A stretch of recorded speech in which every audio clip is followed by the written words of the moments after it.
జయహో పత్రిజీ అద్భుత సృష్టి బుక్లో డిఎన్ఏ గురించి తెలుసుకుంటూ వస్తున్నాం కదా. మరి ఆర్ఆర్ఏ పనితీరు గురించి, ఆర్ఆర్ఏని డిఎన్ఏ ఆర్ఆర్ఏ ఎలా యాక్టివేట్ అవుతాయో కూడా తెలుసుకున్నాం. మరి దానిలో భాగంగా సంకల్పం 1 ధ్యానం గురించి కూడా తెలుసుకుంటూ ఉన్నాం, ధ్యానం చేస్తూ ఉన్నాం. అది కంటిన్యూగా ఇది ఇంకొక వీడియో అన్నమాట.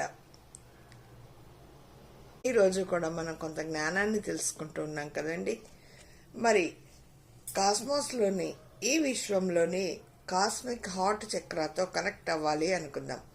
ఆర్కేంజల్ మైఖేల్ని ఆహ్వానించుకుందాం.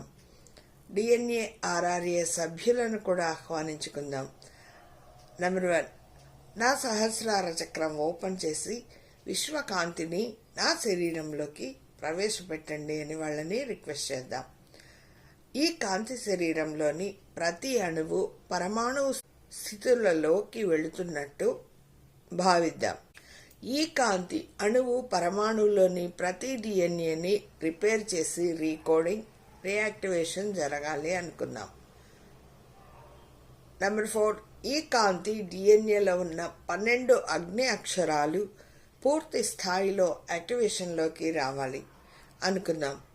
అగ్ని అక్షరాలలో ఉన్న సమాచారం అంతా తిరిగి పునరుద్ధరించబడాలి అనుకుందాం.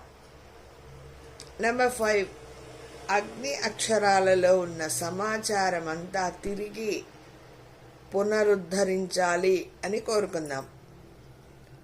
కాంతిని ఇంకా స్వీకరిస్తూ శరీరం ఆరా అంతా కూడా, మన చుట్టూ ఉన్న ఆరా అంతా కూడా కాంతివంతంగా మారాలని కోరుకుందాం. మారుతుంది కూడా ఇలా చేయడం ద్వారా.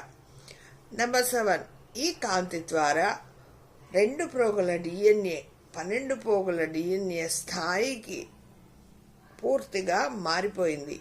ఈ కాంతి దేహమైన మెర్కబా బాడీని యాక్టివేషన్ చేసుకున్నాను.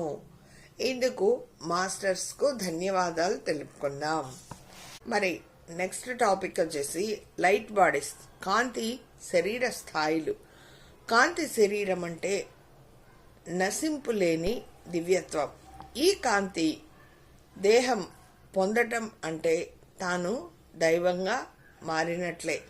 మన ప్రస్తుత శరీరం పరిణామం చెందుతూ అధిక మొత్తంలో కాంతిని స్వీకరిస్తూ నెమ్మదిగా శరీరంలోని అణువులు అన్ని తమ ఫ్రీక్వెన్సీని కార్బన్ స్థితి నుండి కాంతి స్థాయికి మార్చుకుంటుంది.